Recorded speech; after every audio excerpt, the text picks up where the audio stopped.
Hi dear friends, എല്ലാവർക്കും photography by ശരത്തിൻ്റെ മറ്റൊരു വീഡിയോയിലേക്ക് വീണ്ടും സ്വാഗതം. ഇന്നപ്പോൾ ഫോട്ടോഗ്രാഫി സീരീസിൽ നമ്മൾ നോക്കാൻ പോകുന്നത് ആപ്പർച്ചറിനെ കുറിച്ചാണ്. അപ്പോൾ ഈ എക്സ്പോഷർ ട്രയാങ്കിളിൽ നമ്മൾ ആദ്യം തന്നെ നോക്കാൻ പോകുന്നത് ആപ്പർച്ചറാണ്. ആപ്പർച്ചർ എന്ന് പറയുന്നതാണ് നമ്മളുടെ ക്യാമറയിൽ എത്രത്തോളം ലൈറ്റാണ് വരുന്നത്, അല്ലെങ്കിൽ ക്യാമറ എത്രത്തോളം ലൈറ്റാണ് സ്വീകരിക്കുന്നത് എന്ന് തീരുമാനിക്കുന്നത്. ഇനി നമ്മുടെ ലെൻസിൻ്റെ ഉള്ളിൽ ഒരു ഹോളുണ്ട് അല്ലേ, ആ ഹോള് വലുതാകുവാനും അതുപോലെ തന്നെ ചെറുതാകുവാനുമുള്ള കഴിവുണ്ട് ആ ഹോളിന്. ഇനി ഈ ആപ്പർച്ചറിനെ ചില സമയത്ത് നമ്മൾ ഐറിസുമായിട്ട് കമ്പയർ ചെയ്യാറുണ്ട്. നമ്മുടെ കണ്ണിലുള്ള അല്ലെങ്കിൽ നമ്മുടെ പ്യൂപ്പിളിലുള്ള ഐറിസുമായിട്ട് ഇതിനെ കമ്പയർ ചെയ്യാറുണ്ട്. ഇനി നമ്മൾ ആപ്പർച്ചറിനെ വലുതാക്കുകയാണെങ്കിൽ അതിലേക്ക് കൂടുതൽ ലൈറ്റ് വരും ഇല്ലേ, ക്യാമറയിലേക്ക് കൂടുതൽ ലൈറ്റ് കടന്നു വരും ഇല്ലേ, അത് നമുക്ക് അറിയാവുന്നതാണ്. ആപ്പർച്ചർ വലുതാക്കി കഴിഞ്ഞാൽ കൂടുതൽ ലൈറ്റ് വരും. ഇനി ആപ്പർച്ചർ നമ്മൾ ചെറുതാക്കി കഴിഞ്ഞാൽ ക്യാമറയിലേക്ക് വരുന്ന ലൈറ്റ് കുറയും. അപ്പോൾ ഇത് അർത്ഥമാക്കുന്നത് നമ്മൾ ആപ്പർച്ചർ വലുതാക്കി കഴിഞ്ഞാൽ നമ്മളെടുക്കുന്ന പടത്തിൻ്റെ ബ്രൈറ്റ്നെസ് കൂടുതലായിരിക്കും. അതുപോലെ തന്നെ നമ്മൾ ആപ്പർച്ചർ ചെറുതാക്കി കഴിഞ്ഞാൽ നമ്മളെടുക്കുന്ന പടം കുറച്ചുകൂടി ഡാർക്കർ ആയിട്ടുള്ളതായിരിക്കും. നിങ്ങൾ വിചാരിക്കും, നിങ്ങളിപ്പോൾ ഒരു റൂമിൻ്റെ ഉള്ളിലാണ് അല്ലെങ്കിൽ ഒരു ബിൽഡിങ്ങിൻ്റെ ഉള്ളിലാണെങ്കിൽ നിങ്ങൾ എന്താണ് ചെയ്യേണ്ടത്? നിങ്ങളപ്പോൾ ആപ്പർച്ചറിൻ്റെ സൈസ് വലുതാക്കണം. അങ്ങനെ സൈസ് വലുതാക്കിയാൽ ഒരുപാട് ലൈറ്റ് ക്യാമറയിലേക്ക് വരികയും നമ്മളുടെ എക്സ്പോഷർ കറക്റ്റായി കിട്ടുകയും ബ്രൈറ്റ് ആയിട്ടുള്ള നല്ലൊരു പടം നമുക്ക് കിട്ടുകയും ചെയ്യുന്നു.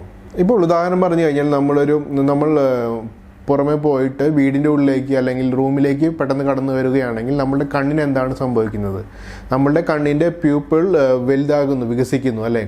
വികസിക്കുന്നത് എന്തിനു വേണ്ടിയിട്ടാണ്? നമ്മുടെ കണ്ണിലേക്ക് കൂടുതൽ ലൈറ്റ് കടന്നു വന്നിട്ട് നമുക്ക് റൂമിൽ ലൈറ്റ് കുറവാണ്, കൂടുതൽ ലൈറ്റ് കണ്ണിലേക്ക് കടന്നു വന്നിട്ട് നമുക്ക് റൂമിൻ്റെ ഉള്ളിലുള്ള വസ്തുക്കളെല്ലാം കാണുവാൻ വേണ്ടിയിട്ട്. അതുപോലെ തന്നെ നമ്മൾ നല്ല നട്ടുച്ച സമയത്ത്, നല്ല സൂര്യനുള്ള സമയത്ത് നമ്മൾ വീടിന് പുറത്തേക്ക് ഇറങ്ങുകയാണെങ്കിൽ എന്താണ് നമ്മളുടെ പ്യൂപ്പിളിൽ സംഭവിക്കുക? അത് പ്യൂപ്പിൾ നമ്മൾ ചെറുതായി വരുന്നതോട് കൂടിയിട്ട് നമുക്ക് കുറച്ച് ലൈറ്റ് മാത്രം മതി നമുക്ക് നല്ല രീതിയിൽ കാണുവാൻ വേണ്ടിയിട്ട്. അപ്പോൾ നമ്മുടെ കണ്ണ് അതുപോലെ തന്നെ ഈ പറഞ്ഞ ആപ്പർച്ചർ പോലെ തന്നെ അഡ്ജസ്റ്റ് ചെയ്യുന്ന ഒന്നാണ്. അപ്പോൾ നമ്മുടെ സിറ്റുവേഷൻ എന്താണ് എന്നനുസരിച്ച്, എത്രത്തോളം ലൈറ്റ് അവൈലബിൾ ആണെന്ന് അനുസരിച്ച് കൊണ്ട് ആപ്പർച്ചർ ഉപയോഗിച്ചുകൊണ്ട് നമുക്ക് നല്ല രീതിയിലുള്ള ഒരു എക്സ്പോഷർ ഉണ്ടാക്കിയെടുക്കുവാൻ കഴിയുന്നു. അത് ആപ്പർച്ചർ വലുതാക്കിക്കൊണ്ട് അല്ലെങ്കിൽ ആപ്പർച്ചർ ചെറുതാക്കിക്കൊണ്ട് നല്ലൊരു എക്സ്പോഷർ ഉണ്ടാക്കിയെടുക്കുവാൻ നമുക്ക് കഴിയും. ഇനി എങ്ങനെയാണ് നമ്മൾ ഈ ആപ്പർച്ചർ ക്യാമറയിൽ വലുതാക്കുക? ക്യാമറയിൽ ആപ്പർച്ചർ എന്ന് പറയുന്നത് എഫ് സ്റ്റോപ്പ് എന്ന് വിളിക്കുന്നു, അതുപോലെ തന്നെ എഫ് നമ്പർ എന്ന് വിളിക്കുന്നു. അല്ലെങ്കിൽ ഈ എഫ് സ്റ്റോപ്പ് അല്ലെങ്കിൽ എഫ് നമ്പർ ആണ് ഈ നമ്മുടെ ആപ്പർച്ചറിനെ അളക്കുന്ന ഒരു സ്കെയിൽ എന്ന് പറയുന്നത്. അപ്പോൾ ഈ എഫ് സ്റ്റോപ്പ് സ്കെയിൽ നമുക്ക് F1, F1.4, F2, F2.8, F4 അങ്ങനെ പോകുന്നു. ഏകദേശം ഒരു F22 വരെയൊക്കെ നമ്മൾ ഉപയോഗിക്കാറുണ്ട്. അത് ലെൻസുകൾക്ക് അനുസരിച്ചിട്ടും അതിൻ്റെ ഈ എഫ് നമ്പർ അവൈലബിൾ ആയിട്ടുള്ളത് മാറിക്കൊണ്ടിരിക്കും. ഇനിയിപ്പോൾ നമ്മൾ അതായത് ഉദാഹരണം പറഞ്ഞു കഴിഞ്ഞാൽ നല്ല തരം പ്രൊഫഷണൽ ആയിട്ടുള്ള ലെൻസുകളിലൊക്കെയാണ് F1ഉം F2.8 ആപ്പർച്ചർ വരെ അത്രയ്ക്കും വൈഡായിട്ട് തുറക്കുന്ന ആപ്പർച്ചറുള്ള ലെൻസുകൾ ഉണ്ടായിരിക്കുക. നമ്മൾ സാധാരണ മേടിക്കുന്ന കിറ്റ് ലെൻസുകളൊക്കെ ആണെങ്കിൽ അതിൽ ചിലപ്പോൾ 3.5 അല്ലെങ്കിൽ 4 ആപ്പർച്ചർ ഒക്കെ തൊട്ടായിരിക്കും ഈ ആപ്പർച്ചറിൻ്റെ അളവ് തുടങ്ങുന്നത് തന്നെ. ഇനി ഈ ആപ്പർച്ചർ അല്ലെങ്കിൽ എഫ് നമ്പറിനെ കുറിച്ചിട്ട് ഒരു കൺഫ്യൂഷൻ വരുന്ന കാര്യമാണ്, ഇത് ശ്രദ്ധിച്ച് കേൾക്കേണ്ടതാണ്. ഇതിൽ പറയുന്നത് എഫ് നമ്പർ എന്ന് പറയുന്ന നമ്പർ എപ്പോഴാണ് ചെറുതായിട്ട് വരുന്നത്, അപ്പോഴാണ് നമ്മളുടെ ആപ്പർച്ചറിൻ്റെ വലിപ്പം വലുതായി വരുന്നത്. ഉദാഹരണം പറഞ്ഞു കഴിഞ്ഞാൽ F1 എന്ന് പറയുന്നത് ഇത്രത്തോളം വലിപ്പത്തിൽ തുറന്നിട്ട് ലൈറ്റ് വരുന്നതാണെങ്കിൽ F1 എന്ന് പറയുന്നത് ഇത്രത്തോളം വലിപ്പമുള്ളതാണെങ്കിൽ നമ്മൾ F22 എന്നൊക്കെ പറയുമ്പോൾ വളരെ ചെറുതായിട്ട് വളരെ ചെറിയ രീതിയിൽ മാത്രം ലൈറ്റ് കടക്കുന്ന രീതിയിലാണ് ലെൻസ് ഓപ്പൺ ആയി ഇരിക്കുക. അപ്പോൾ ചെറിയ എഫ് നമ്പർ ആണെങ്കിൽ നിങ്ങളുടെ ആപ്പർച്ചറിൻ്റെ സൈസ് വലുതായിരിക്കും. അപ്പോൾ നേരത്തെ പറഞ്ഞ പോലെ തന്നെ ആപ്പർച്ചർ നമ്പർ വലുതാണ്. ഇപ്പോൾ F11, F22 അങ്ങനെയൊക്കെ ആപ്പർച്ചർ നമ്പർ വലുതാകും തോറും നിങ്ങളുടെ ആപ്പർച്ചറിൻ്റെ സൈസ് ചെറുതായിട്ടാണ് വരിക. അതായത് ലെൻസിൻ്റെ ഓപ്പണിംഗ് ചെറുതായിട്ടാണ് വരിക. അപ്പോൾ നേരത്തെ പറഞ്ഞതുപോലെ തന്നെ എല്ലാ ലെൻസും ഒരുപോലെയല്ല ഉണ്ടാക്കുന്നത്. ഈ F1 അല്ലെങ്കിൽ F2.8 എന്ന് പറയുന്ന ലെൻസുകളൊക്കെ ഉണ്ടാക്കണമെങ്കിൽ വളരെ എക്സ്പെൻസീവ് ആയിട്ടുള്ള എൻജിനീയറിംഗ് ഉപയോഗിച്ചുകൊണ്ടാണ് അത്രയും വൈഡായിട്ട് അത്രയും നല്ല രീതിയിൽ ആപ്പർച്ചർ ഓപ്പണിംഗ് ഉള്ള ലെൻസുകൾ ഉണ്ടാക്കുവാൻ കഴിയുകയുള്ളൂ. അതുകൊണ്ട് തന്നെ അത് പ്രൊഫഷണൽ ലെവലിലുള്ളവരാണ് ഉപയോഗിക്കുക. അതിന് നല്ല വിലയുള്ള ലെൻസുകളായിരിക്കും ഈ F1ഉം അതുപോലെ തന്നെ F2.8 ഒക്കെ ഉള്ള ലെൻസുകൾ. അതുപോലെ തന്നെ നിങ്ങൾ ചിലപ്പോൾ മൊബൈൽ ഫോൺ ക്യാമറയാണ് ഉപയോഗിക്കുന്നത്, അതുപോലെ തന്നെ പോയിൻ്റ് ഓഫ് ഷൂട്ട് ക്യാമറയാണ് ഉപയോഗിക്കുന്നതെങ്കിൽ നിങ്ങൾക്ക് ചിലപ്പോൾ ഈ എഫ് നമ്പർ മാറ്റുവാനുള്ള അല്ലെങ്കിൽ എഫ് നമ്പറിൻ്റെ ഈ ഓപ്ഷൻ തന്നെ ഉണ്ടായിരിക്കണമെന്നില്ല. ഇനി എങ്ങനെയാണ് ഈ അപ്പർച്ചർ നിങ്ങളുടെ ക്യാമറയിൽ അഡ്ജസ്റ്റ് ചെയ്യുക? ഇത് നിങ്ങളുടെ ക്യാമറയെ അല്ലെങ്കിൽ ക്യാമറയുടെ കമ്പനിയെ ഡിപ്പെൻഡ് ചെയ്തിരിക്കുന്നു. പല ക്യാമറകളിലും പല രീതിയിലാണ് ഇത് അഡ്ജസ്റ്റ്മെൻറ്റ് വരിക. ഇങ്ങനെ നമ്മൾ അഡ്ജസ്റ്റ് ചെയ്യുന്നതിനെക്കുറിച്ച് നമ്മൾ ഡീറ്റെയിൽ ആയിട്ട് പിന്നീട് വരുന്ന ക്ലാസ്സിൽ നോക്കുന്നതായിരിക്കും. ക്യാമറയുടെ സെഷനിൽ പ്രത്യേകിച്ച് അത് നോക്കുന്നതായിരിക്കും. ഹായ് ഡിയർ ഫ്രണ്ട്സ്, അപ്പോൾ നമ്മളിപ്പോൾ ഒരു ചെറിയ പാർക്കിലാണ് വന്നിട്ടുള്ളത്. അപ്പോൾ നമുക്ക് ആപ്പർച്ചർ മാറ്റി കഴിഞ്ഞാൽ എങ്ങനെയാണ് എക്സ്പോഷർ മാറുക എന്ന് നോക്കാം. അപ്പോൾ നമുക്ക് സബ്ജക്റ്റായിട്ട് എടുത്തിരിക്കുന്നത് ഒരു പൂവ് ഇവിടെ കിട്ടിയിട്ടുണ്ട്. ഈ പൂവിനെയാണ് നമ്മൾ സബ്ജക്റ്റായിട്ട് എടുത്തിട്ടുള്ളത്. അപ്പോൾ എൻ്റെ ക്യാമറയുടെ സെറ്റിങ്സ് ഞാൻ കാണിച്ചു തരാം. ഇതാണ് ക്യാമറയുടെ സെറ്റിങ്സ് വരുന്നത്. ഇതിൽ ഈ F5 എന്ന് പറയുന്നതാണ് നമ്മളുടെ ആപ്പർച്ചറായിട്ട് വരുന്നത്. അപ്പോൾ അത് ഈ വീല് മാറ്റി കഴിഞ്ഞാൽ എൻ്റെ ക്യാമറയിൽ അത് മാറിക്കൊണ്ടിരിക്കുകയാണ്, കണ്ടോ. അപ്പോൾ ഞാനിപ്പോൾ നിൽക്കുന്നത് F5 നിൽക്കുന്നത്. ഇനി ഞാനത് ഫോട്ടോ ഒരെണ്ണം പിടിച്ച് നോക്കാം. ഇതിൽ F5 നിൽക്കുന്നത്. ഈ F5 മാറ്റിക്കൊണ്ട് നമ്മൾ കൂട്ടിക്കൊണ്ടുപോവുകയാണ്. നമ്പർ കൂട്ടിക്കൊണ്ടുപോവുകയാണ് ഞാനിപ്പോൾ. അപ്പോൾ നമ്പർ കൂട്ടിക്കൊണ്ടുപോകും തോറും എന്താ സംഭവിക്കുന്നത് വെച്ച് കഴിഞ്ഞാൽ ആ പൂവ് അണ്ടർ എക്സ്പോസ്ഡ് ആയിട്ടാണ് പോകുന്നത്. അതായത് അതിൻ്റെ ലൈറ്റ് കുറഞ്ഞുകൊണ്ടാണ് പോകുന്നത്. ഇനി ഞാനങ്ങനെ കൂട്ടി അത് ഒരു 20-22 ആക്കുന്നവരോട് മൊത്തം ഡാർക്കായിട്ട് പോവുകയാണ്. ഇപ്പോൾ നമ്മുടെ ആപ്പർച്ചർ ഒട്ടുമിക്കതും എല്ലാം ക്ലോസ് ആയിട്ടാണ് ഇരിക്കുന്നത്. അപ്പോൾ ലെൻസിലേക്കുള്ള ലൈറ്റ് വളരെയധികം കുറവാണ് വരുന്നത്. ഇനി ഞാൻ ആപ്പർച്ചറിൻ്റെ സംഖ്യ കുറച്ച് കൊണ്ടുവരികയാണ്. കുറച്ച് കൊണ്ടുവരുന്നതിനനുസരിച്ചിട്ട് നമ്മുടെ ലെൻസിലേക്ക് ലൈറ്റ് കയറി വരികയും ഒരു F5 ഒക്കെ ആകുമ്പോൾ ഒരു നല്ല രീതിയിൽ എക്സ്പോസ് ആയിട്ട് വരുന്നതുമാണ്. ഇപ്പോൾ ഏകദേശം ഒരു F5 ഇവിടെ ആയിട്ടുണ്ട്. F5 ആയി കഴിഞ്ഞാൽ ഒരുവിധം നല്ല രീതിയിൽ എക്സ്പോസ് ആയി വന്നിട്ടുണ്ട്. ഇനി ഞാൻ ഇത് കുറച്ചുകൂടി കൂട്ടി കൊണ്ടുപോവുകയാണെങ്കിൽ ഇത് ഓവർ എക്സ്പോസർ ആയിട്ട് പോകുന്നതായിരിക്കും. ഇപ്പോൾ ഓവർ എക്സ്പോസർ ആയിക്കൊണ്ടിരിക്കുകയാണ്. ഏകദേശം F2 ഒക്കെ ആകുമ്പോഴേക്കും നിങ്ങൾക്ക് കാണാവുന്നതാണ് ഇത് പൂവിൻ്റെ ചില ഭാഗങ്ങളൊക്കെ ഓവർ എക്സ്പോസഡ് ആയിട്ട് അതിൻ്റെ ചില ഭാഗങ്ങളൊക്കെ നമുക്ക് പറ്റാത്ത രീതിയിൽ ഓവർ എക്സ്പോസഡ് ആയിട്ട് വൈറ്റ് കളറായിട്ട് പോകുന്നത് കാണാവുന്നതാണ്. അപ്പോൾ നമ്മൾ ഏകദേശം ഒരു F4 F5 ഒക്കെ ആകുമ്പോഴാണ് ഇതിൽ നല്ല രീതിയിൽ എക്സ്പോസ് ആയി എന്ന് പറയുവാൻ കഴിയുക. ഇപ്പോൾ നമ്മൾ F5 നിൽക്കുന്ന സമയത്ത് ഈ പൂവ് ഒരുവിധം നല്ല രീതിയിൽ എക്സ്പോസ്ഡ് ആയിട്ടുണ്ട്. ഇനിയിപ്പോൾ നമ്മൾ ഈ F5 മാറ്റിക്കൊണ്ട് ഇതിൽ F5 നിൽക്കുന്നത്. ഈ F5 മാറ്റിക്കൊണ്ട് നമ്മൾ കൂട്ടിക്കൊണ്ടുപോവുകയാണ് നമ്പർ കൂട്ടിക്കൊണ്ടുപോവുകയാണ് ഞാനിപ്പോൾ. അപ്പോൾ നമ്പർ കൂട്ടിക്കൊണ്ടുപോകും തോറും എന്താ സംഭവിക്കുന്നത് വെച്ച് കഴിഞ്ഞാൽ ആ പൂവ് അണ്ടർ എക്സ്പോസ്ഡ് ആയിട്ടാണ് പോകുന്നത്. അതായത് അതിൻ്റെ ലൈറ്റ് കുറഞ്ഞുകൊണ്ടാണ് പോകുന്നത്. ഇനി ഞാനങ്ങനെ കൂട്ടി അത് ഒരു 20-22 ഒക്കെ ആക്കുന്നവരോട് മൊത്തം ഡാർക്കായിട്ട് പോവുകയാണ്.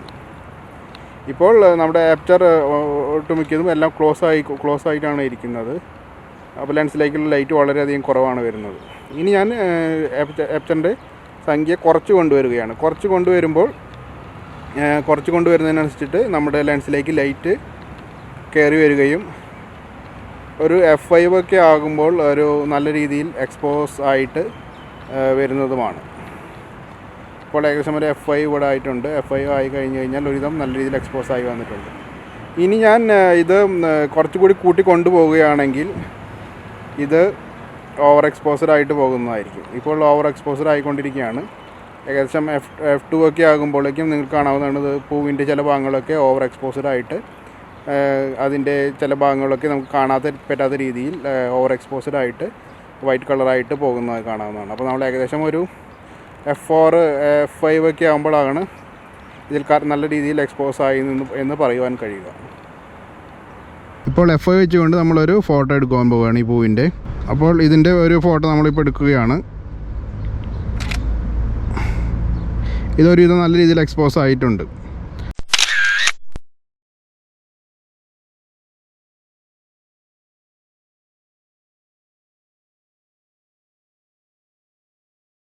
ഇനി നമ്മൾ ഇതിൻ്റെ ഇതിന് നമുക്ക് കുറച്ചുകൊണ്ട് ഈ നമ്പർ കുറച്ചുകൊണ്ട് നല്ല രീതിയിൽ നമ്മൾ ആപ്പർച്ചർ ഓപ്പൺ ആക്കി കൊണ്ടുവരുവാണ്. കൂടുതലായി ആപ്പർച്ചർ ഓപ്പണായി കൂടുതൽ ലൈറ്റിലേക്ക് കയറി വരികയാണ്. അപ്പോൾ നമ്മൾ f2.8 വരെയാണ് ഈ ലെൻസിന് പോകാൻ കഴിയുള്ളൂ. അപ്പോൾ അതുവരെ വന്നിട്ടുണ്ട്. അതിനുശേഷം നമ്മൾ ഒരു ഫോട്ടോ എടുക്കുകയാണ്. പക്ഷേ ഈ ഫോട്ടോ ഓവർ എക്സ്പോസ്ഡ് ആയിട്ട് പോയിരിക്കുകയാണ്. കൂടുതലായിട്ട് ഭാഗങ്ങളെല്ലാം കാണാത്ത രീതിയിൽ പോയിരിക്കുകയാണ്.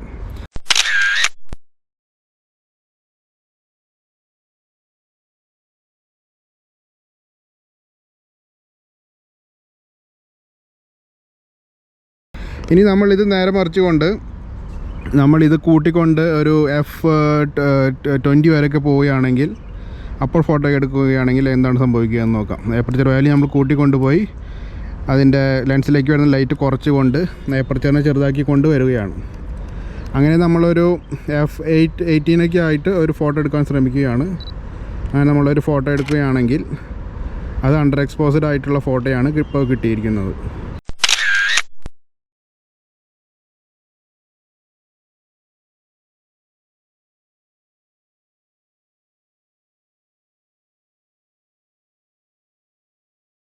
ഇനി നമ്മൾ നേരത്തെ കഴിഞ്ഞ വീഡിയോയിലൊക്കെ പറഞ്ഞതുപോലെ തന്നെ ഈ അപ്പർച്ചർ മാറ്റുന്നത് എന്ന് പറയുന്നത് ഈ എക്സ്പോഷർ ട്രയാങ്കിളിലെ ഒരു എലിമെൻറ്റ് മാത്രമാണ് ഈ അപ്പർച്ചർ എന്ന് പറയുന്നത്. ഇനി നമുക്ക് അടുത്തായിട്ടുള്ളത് നമ്മൾ ഷട്ടർ സ്പീഡ്, അതുപോലെ തന്നെ ISO, ഇത് രണ്ടും മാറ്റി കഴിഞ്ഞാലും നമ്മളുടെ എക്സ്പോഷറിനെ അത് ബാധിക്കുന്നതായിരിക്കും. അപ്പോൾ അടുത്ത 2 വീഡിയോകൾ വരുന്നത് ഈ ഷട്ടർ സ്പീഡിനെ കുറിച്ചിട്ടും അതുപോലെ തന്നെ ISO സെറ്റിങ്സിനെ കുറിച്ചിട്ടും ഉള്ളതാണ്. അതുപോലെ തന്നെ ഇത് മൂന്നും പറഞ്ഞ് നമ്മൾ കഴിഞ്ഞാൽ ഈ 3 ഘടകങ്ങൾ ഉപയോഗിച്ചുകൊണ്ട് എങ്ങനെയാണ് നമ്മളുടെ എക്സ്പോഷറിനെ മാറ്റുക എന്നുള്ളത് അതിൻ്റെ ഒരു 4ാമത്തെ വീഡിയോ ആയിട്ട് നമ്മൾ ചെയ്യുന്നതായിരിക്കും. ഇനി ഈ ആപ്പർച്ചർ വേറൊരു ഘടകം കൂടി കൺട്രോൾ ചെയ്യാനുള്ള കഴിവുണ്ട്. അതിൻ്റെ പേരാണ് ഡെപ്ത് ഓഫ് ഫീൽഡ്. അപ്പോൾ ഈ ഡെപ്ത് ഓഫ് ഫീൽഡ് എന്ന് പറയുന്ന സംഭവം നമ്മൾ ഇനി കുറച്ചുകൂടി കഴിഞ്ഞ് വരുന്ന വീഡിയോകൾ നന്നായി നോക്കുന്നതാണ്. ഇനി ബേസിക്കായിട്ട് ഡെപ്ത് ഓഫ് ഫീൽഡ് എന്താണെന്ന് ഒന്ന് പറയാം. ഈ ഡെപ്ത് ഓഫ് ഫീൽഡ് എന്ന് പറയുന്നത് നമ്മൾ എടുക്കുന്ന ഫോട്ടോയിൽ ഫോട്ടോയുടെ എത്രത്തോളം ഭാഗമാണ് കറക്റ്റായിട്ട് ഫോക്കസ് ആയിട്ട് ബ്ലർ അല്ലാതെ വരുന്ന ഭാഗം എന്നതിനെ പ്രതിനിധീകരിക്കുന്നതാണ് ഈ ഡെപ്ത് ഓഫ് ഫീൽഡ് എന്ന് പറയുന്നത്. ഒരു പോർട്രേറ്റ് ഫോട്ടോയൊക്കെയാണ് എടുക്കുന്നതെങ്കിൽ ഈ സബ്ജക്റ്റിനെ, അതായത് ഇപ്പോൾ എൻ്റെ ഫേസും അല്ലെങ്കിൽ എൻ്റെ ഈ ചെസ്റ്റ് വരെ ഇവിടുത്തെ വരെ നമുക്ക് കറക്റ്റ് നല്ല രീതിയിൽ ഫോക്കസ് ആയിട്ട് ഇരുന്നാൽ മതി. നമ്മുടെ പുറകിലുള്ള ഭാഗങ്ങൾ, എൻ്റെ പുറകിൽ കുറച്ച് ചെടികൾ അല്ലെങ്കിൽ വേറെ എന്തെങ്കിലും ബിൽഡിംഗ് എന്തെങ്കിലും ഉണ്ടെങ്കിൽ അതെല്ലാതും ബ്ലറായിട്ട് കറക്റ്റായിട്ട് കാണാത്ത രീതിയിൽ എൻ്റെ സബ്ജക്റ്റിനെ മാത്രം കറക്റ്റായിട്ട് ഫോക്കസ് ആയിട്ട് ഒന്ന് പ്രൊജക്റ്റ് ചെയ്ത് നിൽക്കുന്ന രീതിയിലാണ് പ്രൊഫഷണലായിട്ട് ക്രിയേറ്റീവായിട്ട് നമ്മൾ ഈ പോർട്രേറ്റ് ഫോട്ടോകളൊക്കെ എടുക്കുക. അപ്പോൾ അതിന് വേണ്ടിയിട്ടാണ് നമ്മൾ ഈ ഡെപ്ത് ഓഫ് ഫീൽഡിനെ ഉപയോഗിക്കുന്നത്. ഇപ്പോൾ ഞാനൊരു ലാൻഡ്സ്കേപ്പ് ഫോട്ടോയാണ് എടുക്കുന്നത് എന്ന് വിചാരിക്കുക.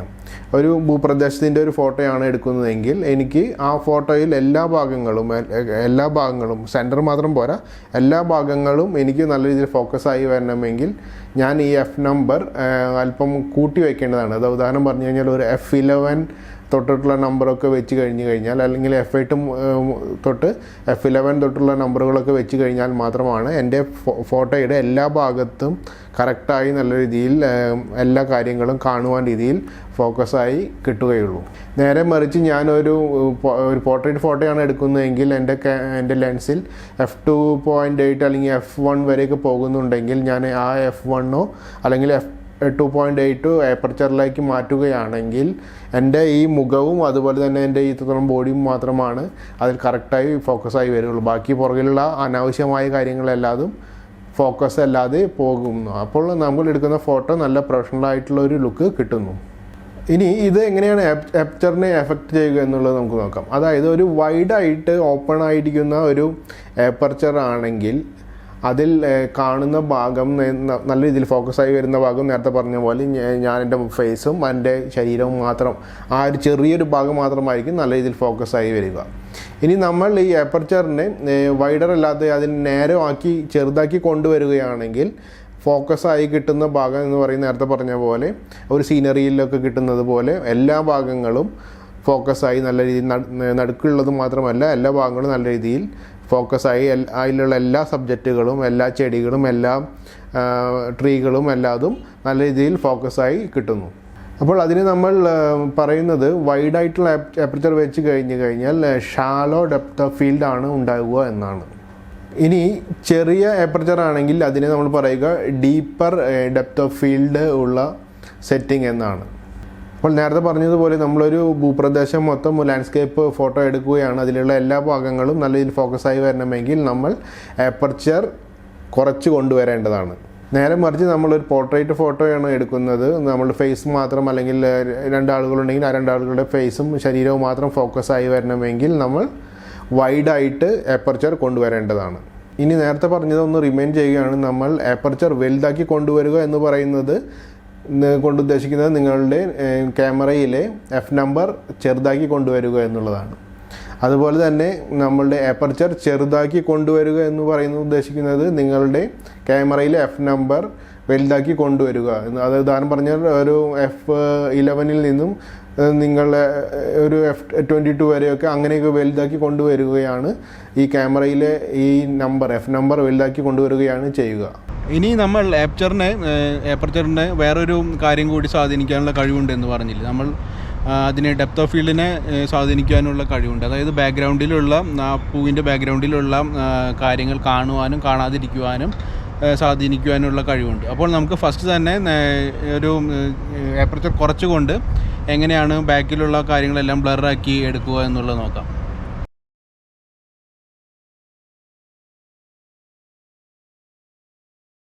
ഒരു 2.8 ഒക്കെ ആക്കുകയാണ്. അതിനുശേഷം നമ്മൾ ഇപ്പോൾ വളരെയധികം ഓവർ എക്സ്പോസ്ഡ് ആണ്. അപ്പോൾ നമ്മളതിനെ കോമ്പൻസേറ്റ് ചെയ്യാൻ വേണ്ടിയിട്ട് ഷട്ടർ സ്പീഡ് കൂട്ടിക്കൊണ്ടുവരികയാണ്. ഷട്ടർ സ്പീഡ് കൂട്ടിക്കൊണ്ടുവന്നിട്ട് നമ്മൾ ഒരുവിധം നല്ല രീതിയിൽ എക്സ്പോസ് ആകുന്ന രീതിയിൽ അതിനെ ഇപ്പോൾ കിട്ടിയിരിക്കുകയാണ്. എന്നിട്ടൊരു ഫോട്ടോ എടുക്കുകയാണ്.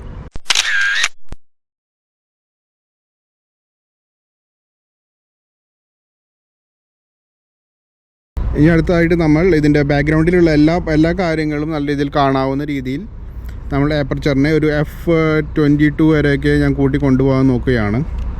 F22 വരെ കൂട്ടിക്കൊണ്ടുപോകുമ്പോൾ അതിലേക്ക് വരുന്ന ലൈറ്റ് കുറഞ്ഞു വരുവാൻ സാധ്യതയുണ്ട്. F22 വരെ ഒക്കെ F20 വരെ നമ്മൾ കൂട്ടിക്കൊണ്ടുപോവുകയാണ്. അതിലേക്ക് വരുന്ന ലൈറ്റ് കുറഞ്ഞു വരുവാൻ സാധ്യതയുണ്ട്. അതുകൊണ്ട് തന്നെ നമ്മൾ അതിലേക്ക് വരുന്ന ഷട്ടർ സ്പീഡ് കുറയ്ക്കുകയാണ്. ഷട്ടർ സ്പീഡ് കുറച്ചിട്ട് കൊണ്ടുവരികയാണ്. അതിനുശേഷം നമുക്ക് നോക്കാം എങ്ങനെയാണ് വരുന്നതെന്ന്. അപ്പോൾ അതിനുശേഷം വരുമ്പോൾ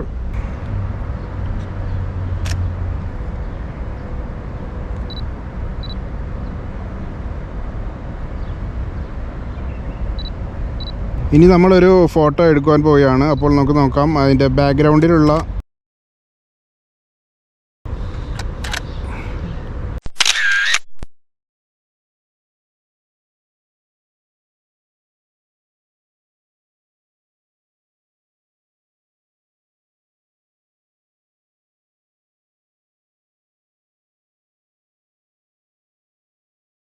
അപ്പോൾ വേറൊരു വീഡിയോയുമായിട്ട് വീണ്ടും കാണാം. നിങ്ങൾ ഈ ചാനൽ സബ്സ്ക്രൈബ് ചെയ്തിട്ടില്ലെങ്കിൽ സബ്സ്ക്രൈബ് ചെയ്യുക, നിങ്ങളുടെ ഫ്രണ്ട്സുമായി ഷെയർ ചെയ്യുക, അതുപോലെ തന്നെ ഇതിൻ്റെ ബെൽ ബട്ടൺ പ്രസ് ചെയ്ത് എല്ലാ അലർട്ടും എനേബിൾ ചെയ്യുക. അപ്പോൾ ബൈ ഫ്രം ശരത്.